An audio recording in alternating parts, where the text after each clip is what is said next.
Hello and welcome to Morning Trade with Moneycontrol. I'm Karunya Rao and I'm here to help you navigate the trading day with actionable trading strategies, sectoral trends and most importantly your queries during the course of the show. So please keep sending us your comments on our live feed and we'll have them addressed by our experts on the show. Before introducing our guests, let's see what the global handover looks like. European markets closed higher on Friday. Investors continue to digest economic data and corporate earnings and tried to assess the trajectory of monetary policy. Stock 600 gained 0.4%. DAX, FTSE and CAC also closed up with modest gains. On Wall Street, S&P 500 fell nearly 1% on Friday but finished the week higher. Dow lost about 0.4%. Nasdaq settled 1.9% lower. Ahead of the big earnings and US Fed meet, stocks in Asia Pacific are trading in the red with Nikkei and Hang Seng leading the losses. For our own markets, SGX Nifty signals a negative opening. Also on the show, we analyze the technicals and fundamentals of a host of stocks including Infosys, Reliance Industries, a comparison of private sector lenders, ICICI Bank and Kotak Mahindra's Q1 report card. Also in the news, Bharat Electronics and Granules India. Okay, let's get going and discuss some of those stocks that are likely to be in the spotlight with Ruchit Jain of 5 Paisa Capital. Hi Ruchit, thank you so much for joining us this morning. Well, SGX Nifty is indicating to a negative open, but tell us how the trade setup is looking like and some important levels to keep on our radar. Yeah, hi, very good morning, Karuna. I think last 2 weeks or last 3 weeks, we have already seen a good run up in the markets from about 15,200. To 16,700, 16,800 now. So the momentum readings on the lower time frame chart are a bit in overbought zone. So although this does not indicate a change of the trend, the short-term uptrend that we are in, up to higher bottom structure that has been formed.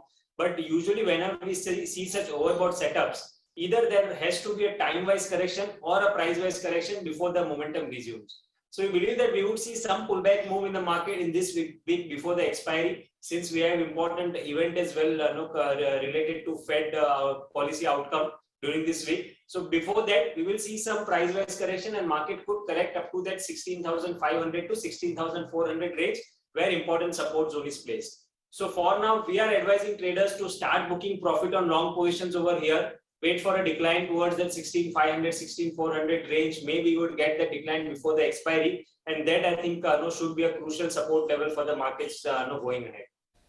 Okay, let me also bring on board Gaurang Shah of Geojit to also talk about the numbers and stocks that are likely to be in focus and of course do a fundamental analysis of all of that. Hi Gaurang, morning. For both you and Ruchit, I want to flag off some of these big ticket earnings that came out over the weekend, starting with Reliance on Friday night. Then you had ICICI Bank, Kotak Bank, and then Infi last evening as well. Let me start with the most recent one, Infosys. Decent set of numbers, I would say. They've reported a 3.2% growth in profit. Constant currency revenue was up 21%. Dollar revenue growth was 17.5%. There was $1.7 billion worth of deal wins as well. And the big highlight or the big headline was that they've raised the FY23 revenue guidance from 14 to 16% compared to the earlier guidance of 13 to 15%, while margins guidance has been maintained at 21 to 23%. What is your reading of the overall performance? Has Infi been able to beat peers? Thank you, Karna, and morning to all of you all. So, after the initial turbulence that we saw in form of a slight disappointment, if you will, on TCS and HCL Tech and likewise one or two other companies with the IT sector, I think the aftershocks are now getting settled down. And to be very honest with you, Karanya, we at Geojit believe that there may be certain constraints in terms of short to medium term numbers that might be reported from the IT universe. But the long-term future looks extremely, stable and strong. And that was also quite, visible in the terms of the verbatim that the management had given out. So yes, while Infosys has done much better than what TCS or HCL Tech has done, but the good part about the whole IT universe is that some of the mid-cap names have been continuously outperforming. Even in the quarter that is under consideration, Some of the mid-cap IT company did well, and I think they'll continue to deliver well. So if you are not in a short to medium term kind of a time horizon, and if you're looking at long term, then the corrections that we've seen in the IT sector stock-wise also looks quite impressive in terms of investing at least a part of your investable capital in IT sector. Okay, makes sense. Ruchit, what is your sense of the technicals of Infosys? In fact, we have viewer queries also coming in already as far as Infy is concerned, whether it's going to increase or will it likely to remain in that consolidated phase. What is your reading? Recently, in this month, when we have seen that IT stocks came out with the results, when TCS reported its number, the stock initially reacted negatively, but then recovered from the lows. Even similar thing happened with Wipro as well as HCL Tech. So the initial reactions have been negative, but again, I think the markets have factored in most of that the results or the negative outcomes which are there, and we have seen a completion of a 5-year structure in the IT index. So more or less, last 4 or 5 months, we have seen that the IT space have been reacting negatively more because of the global factors, where globally also we have seen that the correction in the US markets have been more severe in the Nasdaq of the IT stocks. And that's why we have seen the IT stocks have corrected very sharply. But on charts, primarily seems that since the post results, the stocks have been recovering after giving an initial negative reaction. I think more or less negatives have been factored in, and the downside from here on should be very limited. So Infosys, if any existing long positions are there, they should continue to hold on, whether it's from medium-term perspective. And if we get any declines, since Nasdaq was negative, in case if we get any declines in the stock too, in next few trading sessions, I think one should now have a buy and dip approach for the stock. And 1450, 1470 is likely to become a very good support range for the stock. So the outlook is positive. Any negative reactions if comes because of the global markets, then use those declines as a buying opportunities. Infosys and existing positions should surely be held on the higher side. One can expect target somewhere around 1700 in the short term. Okay. The next stock also that I want to flag off is Reliance, an earnings candidate. Friday was when the numbers were delivered in the evening. Overall performance was pretty strong. O2C, of course, the oils to chemical business was the big highlight and the big driver of the earnings this time around. There was operating leverage benefit also seen in the consumer business. Consolidated EBITDA was up 46% YOY. Net profit was up 41% YOY. But Gaurang, are you happy with the Reliance's Q1 report card? Quite impressed, Karanya. And as a disclosure, we remain extremely positive as far as the outlook is concerned, not only with O2C, but digital, retail, traditional businesses, refining, etc. And the best part about Reliance refining capacity, Karanya, is that they have the best technology wherein they are able to refine the highest lead content crude. And of course, with the new energy and focus that has come in, my sense is that we could possibly look at 3,000 plus rupees targets from a long-term point of view. And I think if the earnings improve, then definitely we'll have to go back to our work terminals and revise the target upwards. But yeah, we do have positive outlook on Reliance. Okay. What about you, Ruchit? This one closed just above that 2,500 mark on Friday.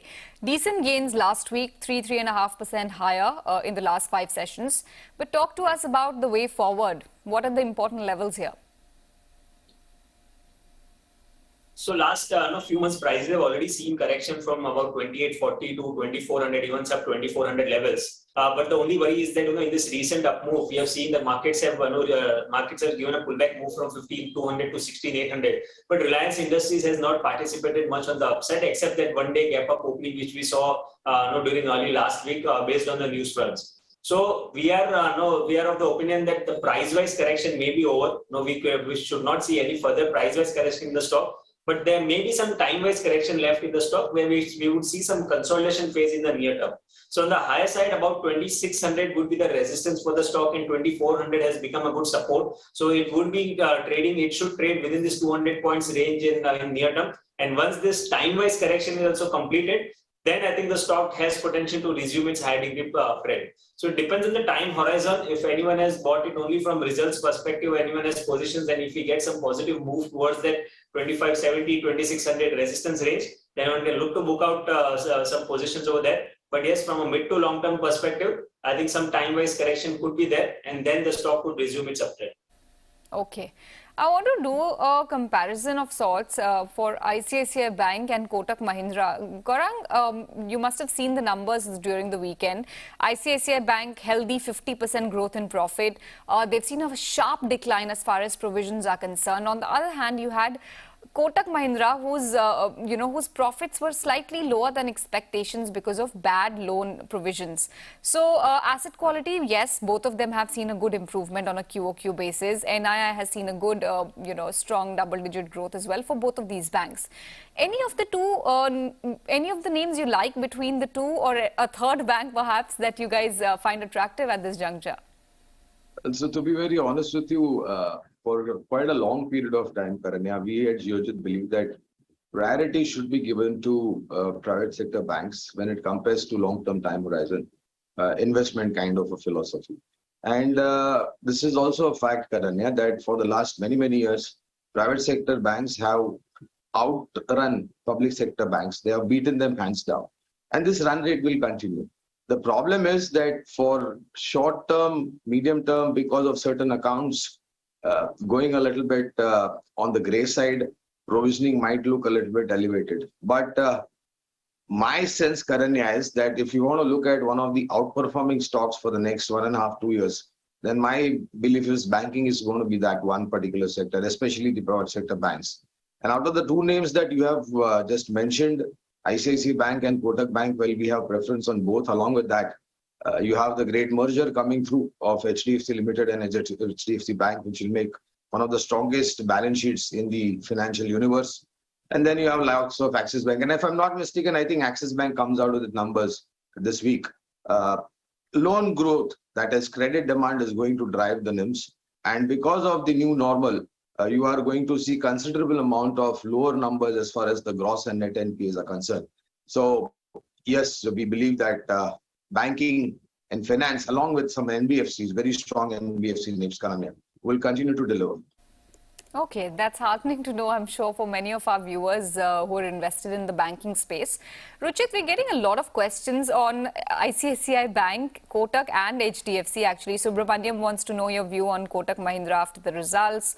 Ramu Chaudhary wants your view on HDFC Bank, and ICICI, of course, is something that, is something that people want to know whether there can be some fresh open positions seen on this counter as well. Subramaniam has posted us this question.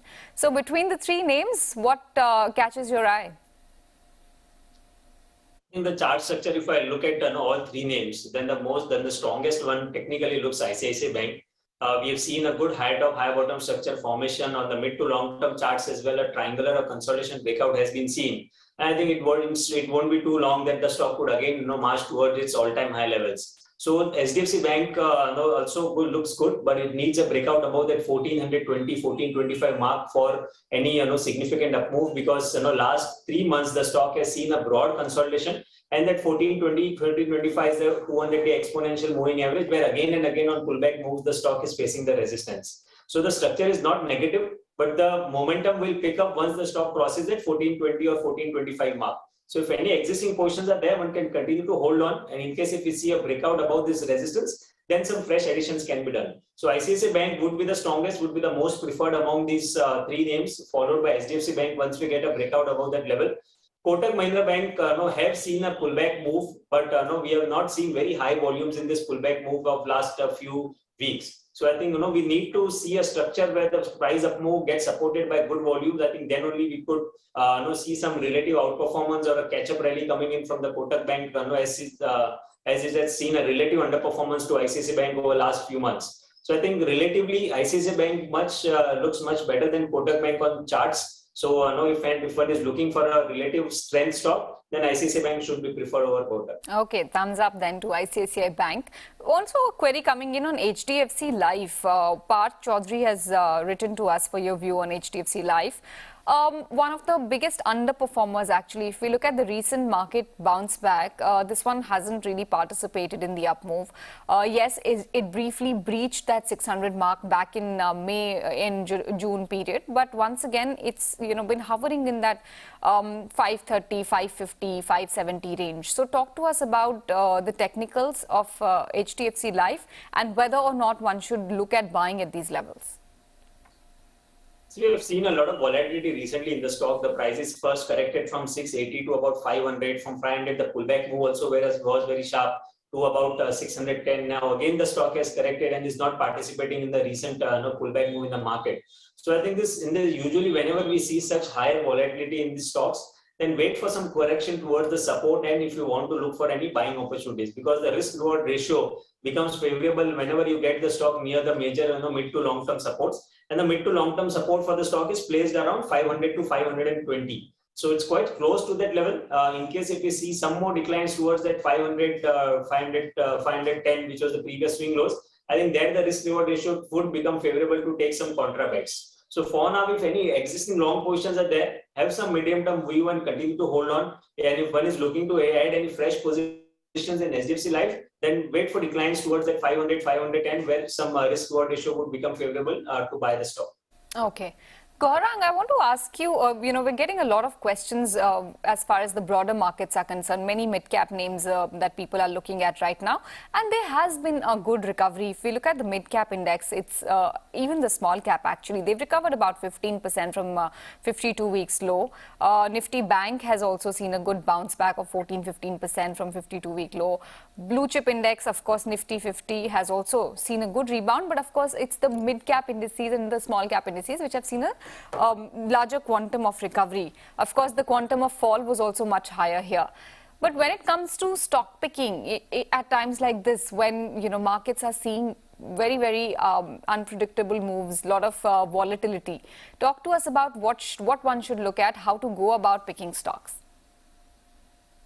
So, Karanya, my feeling is that small cap is as of now a little bit avoid, but yeah, you can definitely look at some mid-cap names in the private sector, bank, IT, FMCG. Autos have done relatively well, and since autos have done well, you've seen some of the mid-cap names in the auto ancillary also perform.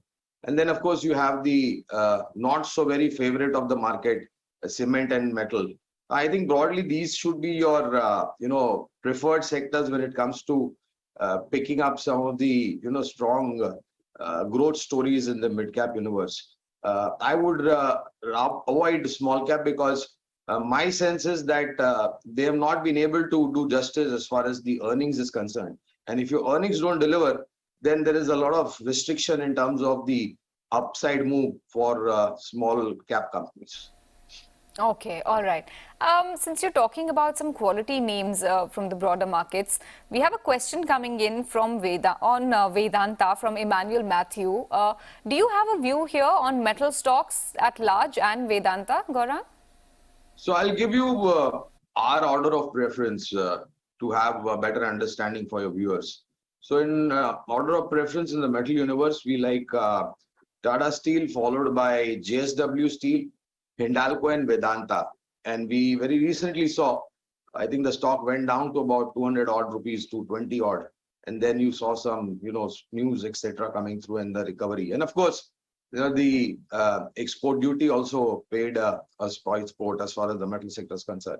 But I think these are, oversold zones. I don't see any huge downside move for at least these four names that we track. Okay, all right. Ruchit, Vedanta, decent up move seen last 1 month. Talk to us about the way forward on the charts. So I think for now, I would see this just as a pullback move, because if you look at the metal space, they usually have a good inverse correlation with the dollar index. And the way dollar index has seen an up move recently, there are no signs of a top being formed or the other change of the trend. So I think unless we see a proper reversal in the dollar index, I think the metal space would continue to be volatile. And in between pullbacks, whenever we get oversold momentum readings, such pullback moves can be seen. Now, the previous support on Vedanta, which was broken, recently was around 280 levels. And generally, when we see such pullback moves, the previous support tend to act as a resistance. So we could see a more further up move, but that should be restricted towards that 280 mark. So if any trading positions are there, then around 280, one should look to then lighten up some long positions. But as of now, one can continue to hold for that pullback move towards 280. Okay.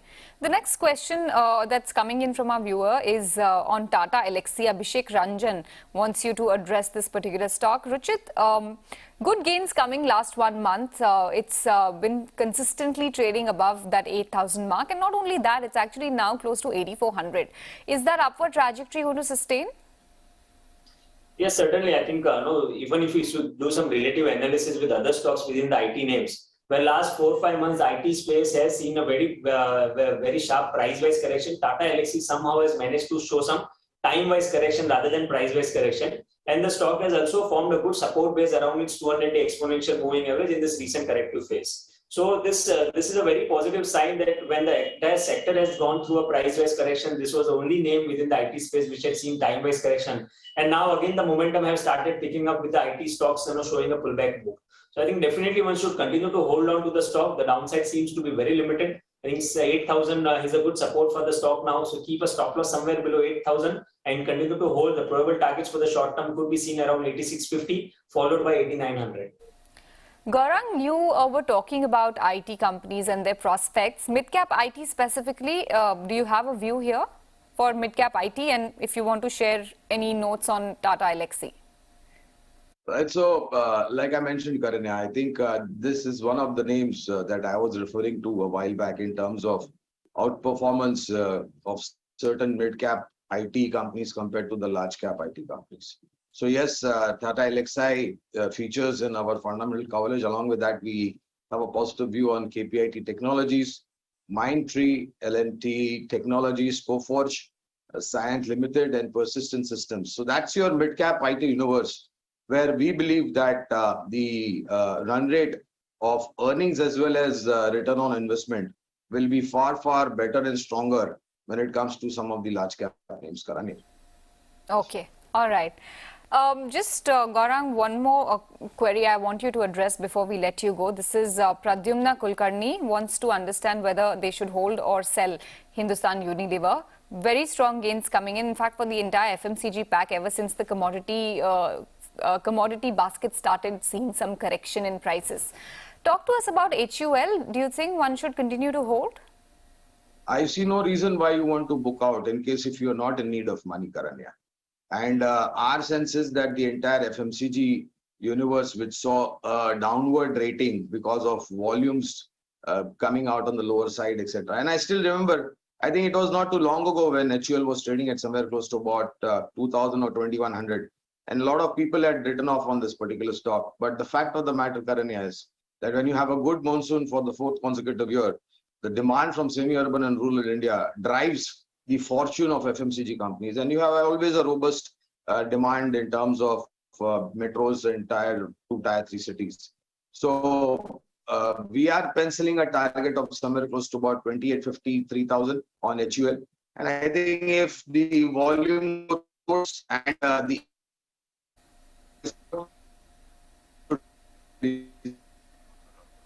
Okay, I guess we've lost the connection with Gaurang, but largely I think his view was positive about HUL and he believes there's no reason to book out at this juncture.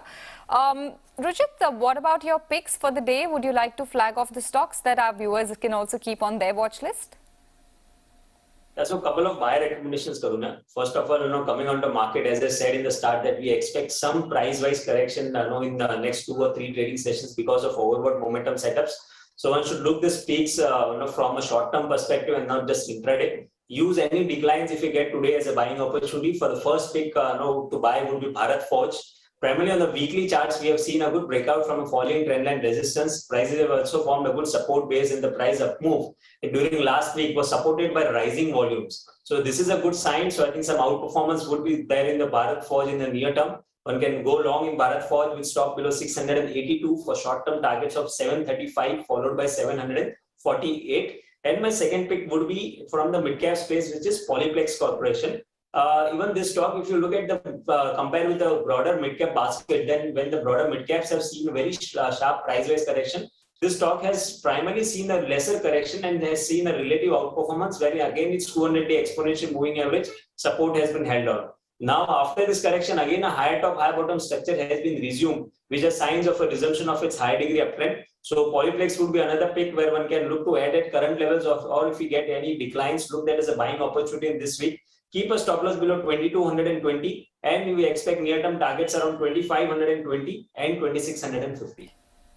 Okay, then Gaurang as well as Ruchit, many thanks for joining in on the show today and sharing your thoughts on a host of stocks, sectors and the market at large. A lot of people are still asking us questions on Infosys. Guys, you can rewind in the YouTube feed and watch the first part of the show where we did address Infosys numbers in detail.